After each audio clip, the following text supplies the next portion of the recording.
చిరంజీవి గారు కూడా వచ్చారు, బట్ ఇంకా ఇవ్వలేదంటే మనకి ఎందుకు అరెస్ట్ చేశారనే reason, ground reasons we don't know it. అదే ఇంతవరకు ఏ బేస్ మీద మీకు మార్నింగ్ ఒక నోటీస్ ఇచ్చారు కదా మేడం, మిమ్మల్ని వాళ్ళని అరెస్ట్ చేస్తున్నాం అని. Notice only sections mentioned, not the grounds of arrest and what cause he was arrested, అవన్నీ ఏం లేవు. మీరు లోపలికి వెళ్ళారు కదా స్టేషన్ లో, అడగలేదా? ఇప్పుడు అడిగాం కదా, అడిగితే వాళ్ళు ఇంకా ఇవ్వలేదు. అన్నీ ఒకటేసారి ఇస్తాము రిమాండ్కి తీసుకెళ్ళినప్పుడు అని దే ఆర్ టెల్లింగ్. ఇవ్వాలి కదా, అదే ఇవ్వలేదు. అందుకే కదా మేము అడిగాము, కానీ ఇవ్వలేదు. అందుకే లాయర్ని కూడా పంపించమంటే ఆయన కూడా అదే అడిగారు. ఇంతసేపు దానికోసమే కూర్చున్నాం. ఏం చెప్పారు? We are not going to give now. రిమాండ్కి తీసుకెళ్ళినప్పుడు అన్ని పేపర్స్ ఒకటేసారి we are going to give. Then how are you going to prepare? మేము ఎలా ప్రిపేర్ అవ్వాలి? That's what we asked. అంటే ఎందుకు ఒక మనిషిని అరెస్ట్ చేశారు అని ఎంతసేపు ఉంచడం కూడా illegal detention. That is what law. అంటే మీరు నెక్స్ట్ మీరు ఏం చేయాలనుకుంటున్నారు? వాళ్ళు ఎఫ్ఐఆర్ ఇస్తేనే కదా మేము ఏమైనా చేయగలం. అంటే గ్రౌండ్ రీజన్స్ ఎందుకు అరెస్ట్ చేశారు అనేది ఇంకా దే ఆర్ నాట్ రివీలింగ్ కదా.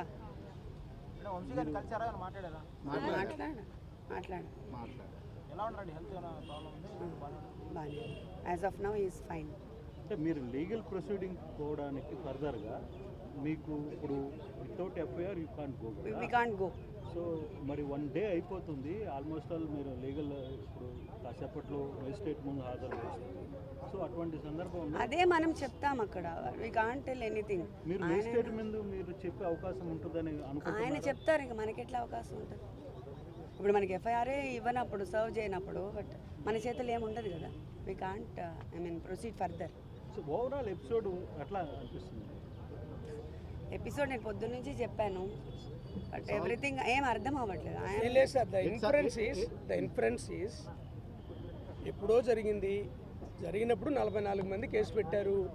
44 మంది కేసు పెట్టడంలో ఎవరు దాన్ని ప్రేరేపించారు, ఎలా జరిగింది, స్టేషన్లో ఎలా పెట్టారు, ప్రెస్ మీట్ అనేది అందరికీ తెలుసు. 44 మంది పెట్టారు. అప్పుడు సిఐ గారు కూడా గాయపడ్డారు. తర్వాత దాన్ని ఎక్కడ కుక్ చేశారు? 91కి కుక్ చేశారు. కుక్ చేసిన తర్వాత ఇప్పుడు ఏం చేస్తున్నారు? ఇప్పుడు తీసుకున్నారు కస్టడీలోకి. ఇప్పుడు కూడా ఎఫ్ఐఆర్ చేయట్లేదు. ఏంటి డిఫరెన్స్ అంటే, రెడ్ బుక్ రాజ్యాంగం వాళ్ళు చెప్తారు, దాని ప్రకారం వీళ్ళు కుక్ చేస్తారు. పోలీసు వ్యవస్థ మొత్తం రాజకీయ వ్యవస్థలో ప్రభుత్వంతో నడుస్తుంది. వాళ్ళు ఏం చెప్తే అది చేస్తారన్నమాట కుక్. లేకపోతే ఏముంది ఇందులో? ఈ సెక్షన్స్ ఉన్నాయి, we're giving this FIR, we're going to remand him like this అని చెప్పడానికి ఏముంటుంది? చేయలేదంటే ఏంటి అర్థం? ఎంత కుకింగే కదా. స్టేట్లో ఏం జరుగుతుందో అందరికీ తెలుసు. ఇప్పుడు అతన్ని బెదిరిస్తే ఎలా వదిలేస్తాం మేము? ఇప్పుడు వంశీ గారే బెదిరించారనుకుందాం, ఎందుకు వదిలేస్తారు? వెరీ సింపుల్ కదా. అతనే చెప్తున్నాడు, నా చేత సంతకం పెట్టించుకుని సాక్షి సంతకం అని చెప్పి ఎఫ్ఐఆర్ కింద చేశారని చెప్తున్నారు. ఇవన్నీ చూస్తే ఎట్లా అనిపిస్తుంది?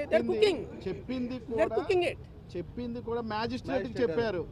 ఊరికినే ఏదో పత్రికా ముఖంగానే ఊరికి ఎవరికో కాదు. 164 statement recorded by particular magistrate. ఎవరైతే కంప్లైంటెంట్ అనుకుంటున్న సత్యప్రసాద్ని ఈరోజు ఎర్లీ మార్నింగ్ వైజాగ్లో పిక్ చేశారు పోలీసులు. విత్ సీసీ ఎవిడెన్స్ కూడా లభించింది. వాళ్ళు ఇప్పుడు తీసుకుని వెనుకొస్తారు.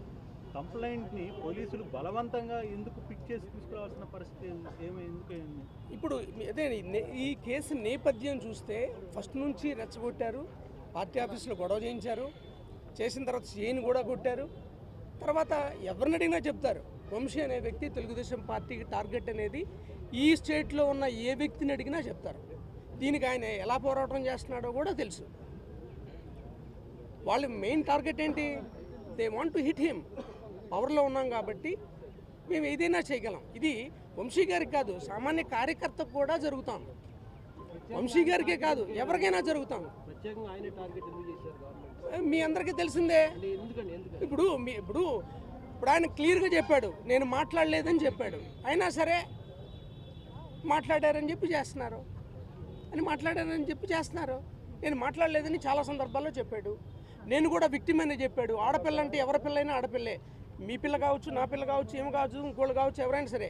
అంటే ఏ ఆడపిల్లైనా అనకూడదు అని చాలా సందర్భాల్లో చెప్పాడు ఆయన. అది మీకు తెలియదు కాదు, మీ అందరికీ తెలిసిందే. ఇక్కడ ఇన్ఫరెన్స్ ఒకటేనండి, అబ్బాయి చెప్పాడు. అయినా సరే మళ్ళీ ఇప్పుడు దాన్ని మళ్ళీ ఇంకో రకంగా కుక్ చేస్తున్నారు. ఇది అందరికీ తెలిసిందే కదా. లేకపోతే 44 మంది మీద పెట్టింది 91 మందికి ఎట్లా చేరుతుంది అంటే అక్కడ ఎవరు వైసీపీ వాళ్ళు ఉంటే వాళ్ళందరినీ కుక్ చేయడం, అంతే కదా. ఇంతకన్నా వేరే ఏమైనా అర్థం చెప్పగలమా? అర్థం చెప్పలేం కదా. ఎందుకు టార్గెట్ చేయరు? టార్గెట్ చేశారని అందరికీ తెలుసు కదా. ఈ స్టేట్లో ఎవరెవరిని టార్గెట్ చేశారు అంటే కొంతమంది వైసీపీ నాయకులు కూడా అది మాట్లాడడం తప్పని చెప్పి గతంలో చాలా సందర్భాలు మాట్లాడుంటే నేను కూడా చెప్తున్నాను. ఇప్పుడు నా పక్కన సోదరు ఉంది. మా సోదరుని అంటే నేను బాధపడినా? ఈ ఆడపిల్లే డెఫినెట్లీ వీ కండెమ్ ఇట్. నేను మాట్లాడలేదని చెప్పారు కదా ఆయన. మీరు భావిస్తున్నారు ఆయన మాట్లాడలేదు? ఆయన చెప్పింది చెప్తున్నాను. సందర్భం కాదు కదా ఇది. ఆయన చెప్పింది చెప్తున్నాను. ఎస్, ఆ లెక్కకు వస్తే మీరు ఈ స్టేట్లో జరిగే మీకు తెలీదా? ఏ కుటుంబంలో ఆడపిల్లని వదిలిపెట్టారు? ఏ పార్టీ వదిలిపెట్టింది చెప్పండి. ఏం జగన్మోహన్ రెడ్డి గారి ఫ్యామిలీని కామెంట్ చేయలేదా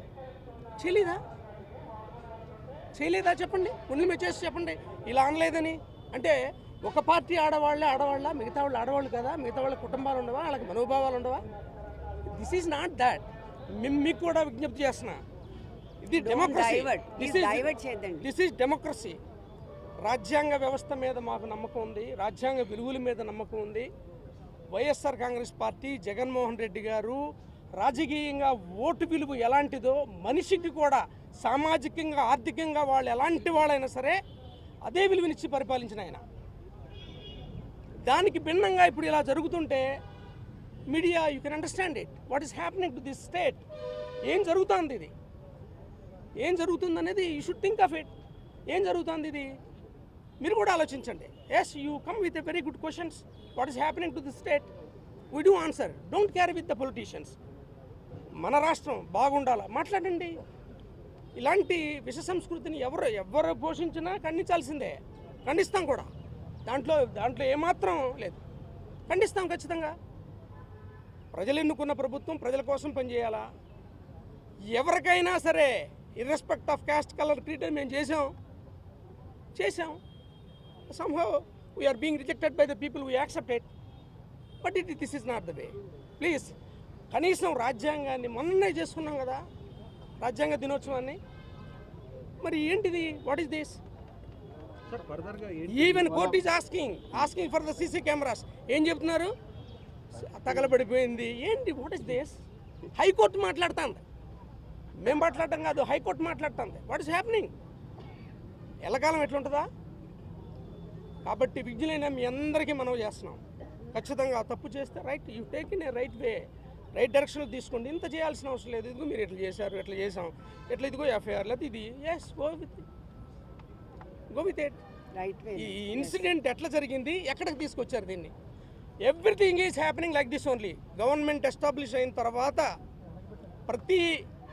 ప్రతి సమస్యని ఇదే రకంగా చిత్రీకరిస్తున్నారు. ఏదైనా తీసుకోండి, you name it anything in this state, whatever happened in the past, that making like this. ఇది మీ అందరికీ తెలిసిందే. ఇందులో మాట్లాడడానికి ఏముంటుంది? ఖచ్చితంగా మేము రాజ్యాంగాన్ని కట్టుబడి ఉన్నాం, బ్యాటిల్ చేస్తాం. ఎంతవరకు చేస్తారో చూస్తాం. ఖచ్చితంగా ఫైనల్గా only one thing, Vallabhaneni Vamsi గారిని మేము కలిసాం. ఆయన చాలా ధైర్యంగా, రాజ్యాంగబద్ధంగా ఈ తప్పుడు కేసులు ఎదుర్కోవటానికి చాలా ధైర్యంగా ఉన్నాడు. వీళ్ళు ఎంత కాలం జైల్లో పెట్టాలనుకుంటున్నారో, ఎన్ని తప్పుడు కేసులు పెట్టాలనుకుంటున్నారో అవన్నీ ధైర్యంగా ఎదుర్కోవటానికి మానసికంగా, శారీరకంగా, ఈవెన్ కుటుంబ పరంగా కూడా సిద్ధంగా ఉన్నాడు. ఈ తప్పుడు కేసులతో వంశీని ఎవరు ఏమి చేయలేరని ఈ సందర్భంగా మీకు తెలియజేస్తున్నాం. మేడం, మీ వారు మీతో ఫ్యామిలీ పరంగా కావచ్చు, లేకపోతే అంటే కొంతకాలం ఇప్పుడు ఇబ్బందులు తప్పని పరిస్థితుల్లో మీకు ఇచ్చిన ధైర్యం ఏంటి? ధైర్యం మాకు ఫస్ట్ నుంచి ఉంది, ఇప్పటి నుంచి కాదు. రవి గారితో ఉన్నప్పటి నుంచి I'm like this. Thank you very much.